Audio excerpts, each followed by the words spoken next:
અમારે પાલીતાણામાં હવે તો મોટરસાઇકલો રિક્ષાઓ થઈ ગઈ, નહીંતર પેલા ઘોડા ગાડીઓ જ ગયું.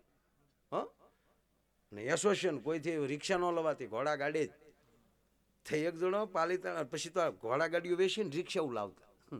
તે ઘણા તો એ ઘોડા ગાડી વેચીને તાજી રિક્ષા લાવી હોય ને તો પેટ્રોલ ખૂટે તો અવેડે દાંતો અહીં સમજાય ત્યારે દાંત કાઢજો. અવેડે જઈને ઊભો રહેતો, પછી ખબર પડતી કે હાલે વાહન બદલી ગયો. પણ એક જણો રોજ ઘોડાને લીલા સસમાં પહેરાવે, દુકાળ વર તે લીલા સસમાં ઘોડાને પહેરાવે. એટલે કોકે કીધું કે ભાઈ તમે બહુ સારા ફેશન કરો છો, તમે આ ઘોડાને સસમાં પહેરાવો લીલા. તા કે કાંઈ એવું ફેશન બેશન છે નહીં. તા તો એ કે હમણાં લીલું કાંઈ મળતું નથી, એટલે ઘોડાને લીલા સસમાં પહેરાવી દઉં, હુકું નાખું, લીલું સમજીને ઉલાળી જાય. ભડના દીકરા ઘોડાને છેતરતા હોય, બીજાને હું નો છેતરે કયો? હે, હવે આ સંધુભાઈ બધા બેઠા હતા ને, તમે આગળ ફામે ત્યાં જ જમ્યા. એટલે હું વાત કરતો હતો, 5 વર્ષે પાછું આ ચૂંટણી તો આવે પહેલેથી, આઝાદી આવી ક્યારથી. હા, તે એક દાદા હરિદ્વાર ગયા. હરિદ્વાર ગયા ને તો હરકી પેઢી ઊભા થા ઘાટ ઉપર. ત્યાં એક જણ, લે મામા કરાવ્યા, તમે હરિદ્વાર આવ્યા? શું ઓલાને એમ છું કે આપણે નહીં ઓળખતા હોય, કાંઈક આડો ઓળો ભાણિયો હશે. હા હો ભાણા, કેમ એકલા ઊભા, કેમ મૂંઝાણા? તક નાવા જવું પણ ભાણા, થેલા ને કપડા હાસ વેકો. અરે કે હું સૌ નહીં મામા, જાઓ તમે ના આવો. તો ઓલા કપડા ને થેલા બધું દીધું, મામો નાવા ગયો ને ભાણિયો પમકાવી ગયો. પાછા 5 વર્ષ પછી પાછા ગયા, પાછો ઓલું થેલો ને પછી ગયા ને એ ખબર કે વહી ગયું, પણ ભૂલી ગયા. પાછો ત્યાં બોલે ત્યાં પાછો એક બીજો આવ્યો, ઈ જ આવ્યો પાછો. લે મામા હરિદ્વાર આવ્યા? કે હા ભણા, કેમ મૂંઝાણા? હતા કે આ કપડાને કોઈ હાસવે એવું નથી, લાવો હું હાસવી રાખું. ઓલે પાછી ડૂબકી મારી તા પાછો વયો ગયો. એને 10મે વર્ષ ખબર પડી કે માળો 5 વર્ષે આ બધા મામા બનાવીને જ આમ લઈ જાય છે. પછી ભાણિયાઓનું કોઈ ધ્યાન દેતું નથી. 5 વર્ષે મામા આવે, 5 વર્ષે ભાણો આવે, હે મામા કેમ છો? ભાણો આવીને થોડે આપણે મામા કહી દે, ભાણો થેલા ને કપડા બધું લઈને વયો જાય. બોલો, હમણાં મને એક ભાઈ કહેતા હતા, હો સંધુભાઈ, મને એક ભાઈ હમણાં કહેતા, મને કે ભાઈ ભાજપમાં તો બધા ભળવા મળ્યા, પણ કે કપાહે ભાજપમાં ભળવા મળ્યો, એ મળ્યો કેસરી થવા. બોલો, સારી વાત છે ને. પણ કહેવાનો સૂર મારો એટલો છે સાહેબ, સત્તા હોય કે સાધના હોય, કોઈ પણ વસ્તુ, જ્યારે મૂળ વાત ઉપર આવું છું કે કોઈ પણ વસ્તુ તમે બનો છો એ તમે બનતા નથી. અસ્તિત્વ તમને એની વ્યવસ્થાને એક વ્યક્તિ બનાવે છે. કોઈ બન્યું નથી બનાતો. હું આ પ્રોગ્રામ આપું છું કે આના કોઈ ક્લાસ તો છે નહીં કે આ ક્લાસ કરો એટલે સીધા નહીં. આના ક્લાસે આવે સંગીતના, પણ એ ક્લાસ કરીને જે કલાકાર છે ને એ હજી નહીં છે. સારે ગો પાધા છે. આ રામદાસ બાપુ હું ક્લાસ કરવા ગયા હતા, આપણો ઓસમાણ છે એ ક્લાસ કરવા ગયા ભાઈ. આ કીર્તિદાન જોવો તમે, આ બધા જે કલાકારો આ જેટલા જે છે એ કોઈ ક્લાસ કરવા નથી ગયા. એ અસ્તિત્વ એને મોકલે છે અસ્તિત્વની વ્યવસ્થા કરવા માટે. અને તમે જે કાંઈ કરો છો એ તમે નથી કરતા, તમારી પાસે કોક અંદર બેઠો બેઠો કરાવી રહ્યો છે. એ ખાસ ધ્યાન રાખજો. તમે કાંઈ નથી કરતા, તમારી પાસેથી એ પરમાત્મા એ મોકલેલી આ ભેટ. આ ઘણી વાર અમને એવો પ્રોગ્રામ કારક વયો જાય, સવારે અમને એમ થાય કે નક્કી કોક આ શરીરનો ઉપયોગ કરીને કોક વયો ગયું. નહીતર આપણી કોઈ વેલ્યુ નથી. કાયલી એટલા માણસ કાંઈ સંભળાવીએ. રોજ પ્રોગ્રામ હોય, રોજ રખડતા હોય, રોજ ફરતા હોય, રોજ એટલો થાક હોય, ક્યારેક તબિયત પણ નરમ હોય, તાવ હોય, ક્યારેક માથું દુખતું હોય, પણ જેવા અહીંયા હાર્મોનિયમના સુર હાથમાં આવે ત્યારે તાવ ક્યાં વયો જાય ખબર નથી રહેતી. પણ હા, પાછા ગાડીમાં ગળી પાછું ઓડું રીનું આવી જાય. એનો અર્થ એ છે કે તમારી પાસે કોઈ કરાવે છે. આ સંતો અહીંયા બેઠા જન્મ્યા છે, કોઈ પણ એ માવતર શું પુણ્ય કર્યા છે કે જે માવતરની ઘેરે આવા સંતાનો જન્મ્યા એ ભેખ પહેર્યા. તમે કલ્પના તો કરો સાહેબ સલાહ. અને આ દેશ જ જુદો છે. આ દેશની નદી ગંગાને સામાન્ય નદી નથી કહેવામાં આવતી. આ દેશના હિમાલયના ગિરનાર જેવા એમ કહેવાય પહાડને સામાન્ય પહાડ કહેવામાં નથી આવતો.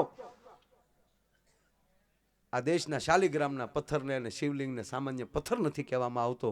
આ દેશના પીપળાને એમ કહેવાય કે તુલસી નામના વૃક્ષને સામાન્ય વૃક્ષ નથી કહેવામાં આવતું. અને આ દેશના ઘરેણા મંગલસૂત્ર નામના ઘરેણાને સામાન્ય ઘરેણું નથી કહેવામાં આવતું, અને આ દેશના ભગવા કપડાને સામાન્ય કપડું કહેવામાં નથી આવતું સાહેબ. એને તમે એમાં ન લઈ શકો. એટલે જીવનમાં ઉજળા વિચાર જેની પાસે હોય, ઉજળો જેનો આચાર હોય, વિચાર પણ હારા આવે ને, એ શરીરને ધન્યવાદ આપજો. અમુકને સારા વિચાર જ ન આવે. આવું સરસ હાલતે શું કે હવે આ બધું થઈ રહે તો સારું, બાકી આ કાંઈ થાય નહીં હો. જોજો, એ કલ્પના જ કરતો હોય. અને આપણે કાંઈ ન કરીને તો એ બેઠા બેઠા એમ કહેતા કે મારો દીકરા ભલે ને આવું બોલે પણ પૈસા કે ઓછા થોડા લે. તો તે કેદી દીધા ઈ કે તે તો મફતમાં ચાએ પીધી, પ્રસાદે લીધો ને પ્રોગ્રામે સાંભળ્યો. કોઈ દી 10 રૂપિયા તું ઉડાડવા આવ્યો નથી ગુગુ. અને જે નથી કરતા ઈ ચિંતા કરે છે. કહેવાનો મતલબ એ છે,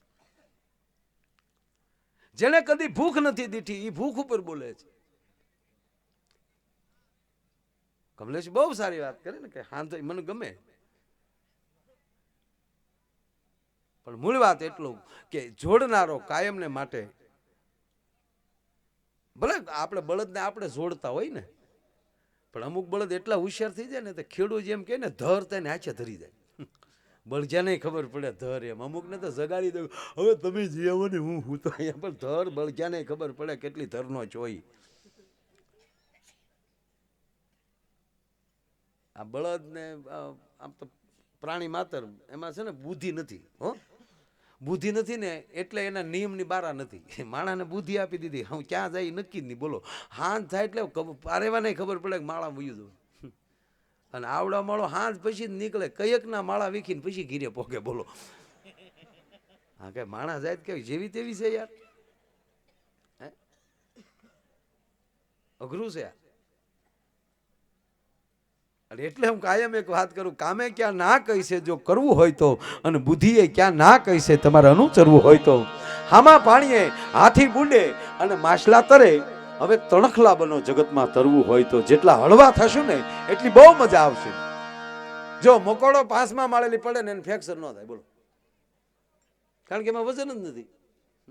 અને મકોડા જેવું જીવન જીવતા આવડી જાય ને એને કોઈ ટેન્શન નથી. મકોડો કડેલી તૂટી જાય ને તોય કોઈ ટેન્શન નહીં. બોલો, મકોડો કડેલી તૂટી જાય તો સાહેબ જેમ ટ્રેક્ટરની બોગી નીકળી ગઈ ને એકલું ભોડું કેમ થયું જતું હોય એમ મકોડો પાછોડો જોઈએ વગર ઠેક ઠેક ઠેક ઠેક. હવે આપણે એક બીડીની જોડી પડી રહી તોય તે આપણે શું કહે, મારું તો નરસિંહ મહેતા જેવું છું. હા, નરસિંહ મહેતા હું તારો બાપ હડેલ શારભાઈ ભૂલ્યો હતો. નરસિંહ મહેતો જે ભૂલ્યો હતો ને એનો તો તે કાપો વાળ્યો બટા. એ સહાર ભૂલ્યો હતો, એ બીડી નહોતો ભૂલ્યો. એમ સંતો પાસે આવી સાહેબ. મારો કહેવાનો અર્થ, ગુરુ ગોવિંદ દોનું ખડે કિસકો લાગુ પાય, કૃપા હોય ગુરુદેવ કી તો ગોવિંદ દિયો દિખાય. અને કવિની બહુ સારી રચના છે, તમે સાંભળજો. કવિ એમ કે સંત અને બીજી માં, આ બે જ જીવનમાં છે. પેલી માં પછી સંત.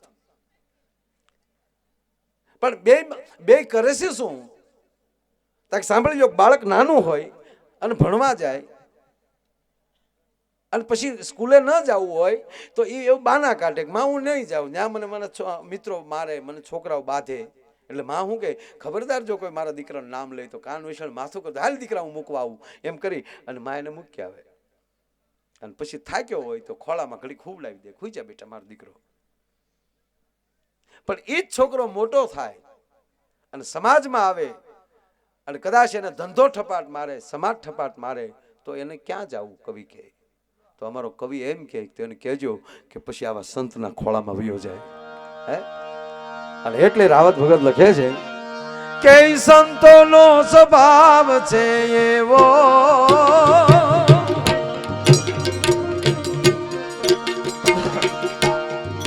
સંતોનો સ્વભાવ છે એવો, જાને તાની ગોદ ના જેવો.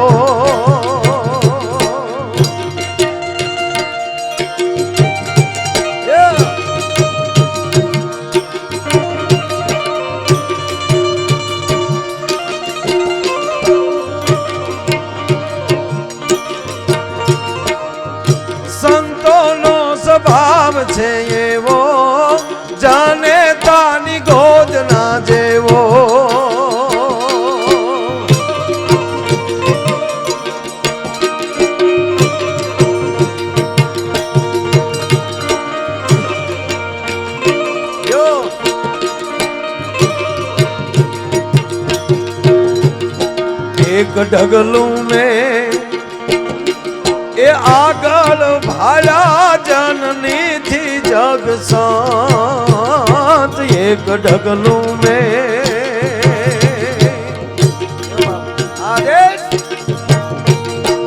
એક ઢગલું મેં આગળ ભાળ્યા જનની થી જગ સાત એક ઢગલું મેં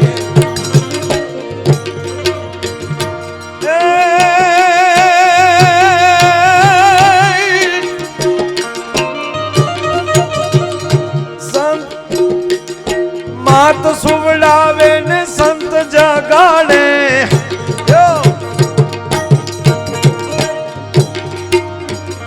માત સુવડાવે ને સંત જગાડે ભેળવી દે ભગવંત સંતોનો જેવો મુકેશભાઈ સંતોનો સ્વભાવ છે એવો જાને તાની ગોજના જેવો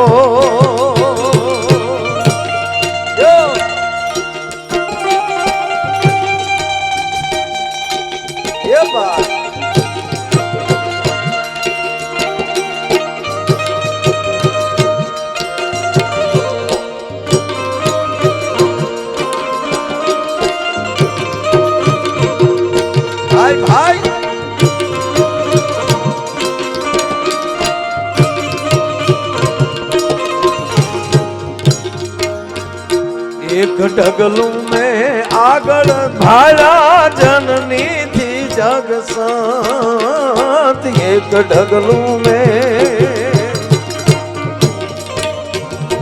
એક ઢગલું મેં આગળ ભાળ્યા જનની થી જગ સાત એક ઢગલું મેં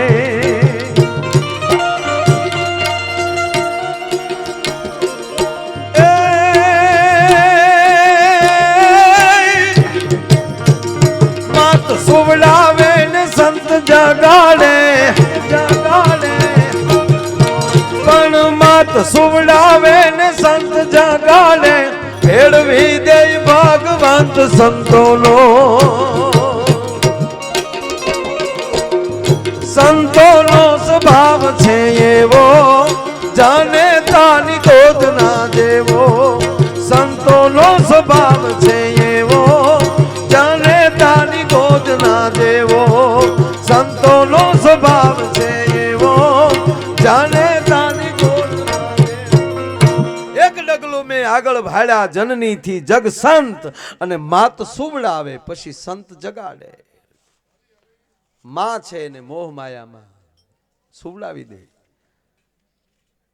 અને પછી કોઈ આવે ને 92 લાખ માળવાને ઠોકર મારીને પછી ભરથરી નીકળે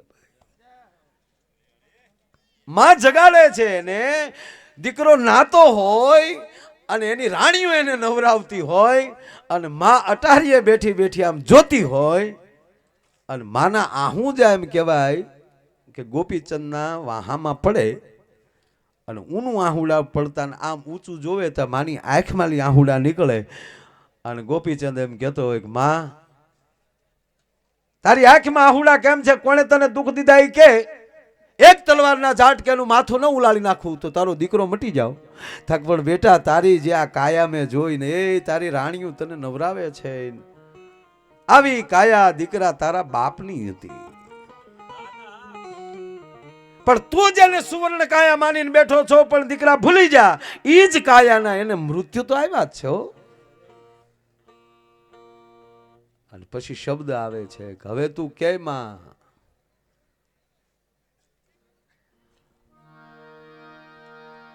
કહો તો માતાજી હે અન કે તોરે પેરું રે ભોગવો ભેખા રે ભરથાણી એ માં તું કે ન્યા કાશે જી આવું આમ જી આવું છે મને ભજન આખું મોઢે છે પણ છેલ્લે કે તું કે તો હવે પેરું ભગવો ભેખ ભલે પીડ્યા ભાઈ ઘડી મારે એખાદી બે વાત કરી અને પછી પાછું સંતવાણી પર જાવું પણ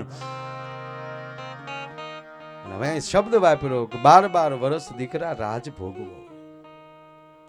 તમે 12 વર્ષ રાજ ભોગવો એનો અર્થ શું છે કે તું તારો યોગ પકવ 12 વર્ષનું. ત્યાં તો એને સામે સૂટદળી મારી દીધી કે માં 12 વર્ષ કોને જોયા, અમે આજે ફેરી ભગવો ભેગ. હે શબ્દ છે અહીંયા સોનલા વાટકડી ને રૂપલા કાંગસડી, બાલુડો જોગી નાવા બેઠો. જેની પાસે પોતાના મસ્તક ઉપર તેજસ્વીતા હોય અને જેનાની પાસે અંગ એમ કહેવાય પાત્ર પણ હોનાના હોય, એને જ આવા મૂળ વાત એ કરતો કે એને જ આવા હારા વિચાર આવે. એટલે ને શબ્દ વાપર્યો સોનલા વાટકડી રૂપલા કાંગસડી. જેના જીવનના સાધનો એમ કહેવાય સુવર્ણ જેવા અને રજત જેવા હશે, એ જ વ્યક્તિને સારા વિચાર આવે. બાકી જેના પાત્રમાં, અને તમે સાંભળી લો, અને તો જે બનો ને એનો અહંકાર ન હોવો. ભરતરી શમશાનમાં બાપુ રહેતા, પછી શમશાનમાં ધામા નાખીને બેન એટલો યોગ લાગી ગયેલો ભાઈ. અને ભગવાન શિવ અને પાર્વતી નીકળ્યા એટલે માં ભગવતીએ ભવાનીએ કીધું કે એ આમ તમે તો જોવો, તમારા ભક્તો હામુ તો કારક જોવો, આગળ હોય મારો ઉપાસક તો હું તરત ઊભી થઈ જાઉં. અને હકીકત કહું, મહાકાળી છે ને એ કોઈ પણ કલા ક્ષેત્રના માણસને એની વિદ્યા માટે કોઈ ઉપાસનાની દેવી હોય તો સરસ્વતીમાં તો છે જ, પણ પહેલું કોઈ સાધ્ય હોય તો એ મહાકાળી છે. મહાકાળીની ઉપાસના કલાકારો માટે અતિ ઉત્તમ છે. કાળી સૌદશની કરજો. હા, કારણ કે કાલી છે યાર, કાલી કપાલી. એટલે ભગવાન શિવને કીધું માં પાર્વતી કે આ તમારો ભગત આમ 92 લાખ માળવાની ઠોકર મારીને મહાણમાં બેઠો અને ખોપરીમાં ખીચડી પકાવતો. જવો તો ખરા આનો ત્યાગ. કેમ દેવીજી તમે પાછા છે ને, આમ ભલે હું ભોળો પણ પાકો છો, તમે બધા કહો છો ભોળો ભોળો. ભોળો નહીં, આપણે બધી ખબર પડે. પછી આને વાર છે, અરે વાર હું હોય ભલામણા, તમારે આવું કઈ કરવું જ નથી, ભક્તોને તોડવી નાખો છો. અને પાછા સમજો શિવના ભગત છે ને એ કે મોળો નહીં હો, કૃષ્ણના ભગત બિચારા દુબળા. શિવનો ભગત તમે જો તો રાવણ કાંઈ ઘટે નહીં, બાણાસુર કાંઈ ઘટે નહીં. શિવના ભગતને કાંઈ ખામી હોય જ નહીં. આના ભગત જો તો નરસિંહ મહેતા, મીરાબાઈ, રામની ભક્તાણી સબરી, કાંઈ બોર સિવાય ઘરમાં કાંઈ મળે નહીં. બાકી શિવના ભગત થવામાં સારું કરો, ઠાઠ માઠ તોડી નાખે એવો સાહેબ. હો ભોળાનાથ નો ભગત એ કે મોળો નહીં. આ મને અત્યારે હૈયાસડ્યું એટલે કીધું, આદત બોલ્યો જો. બાકી કૃષ્ણના ભગત જવો તો સુદામોહન એ આવ કહો વગીના કાઢ નાખેલા.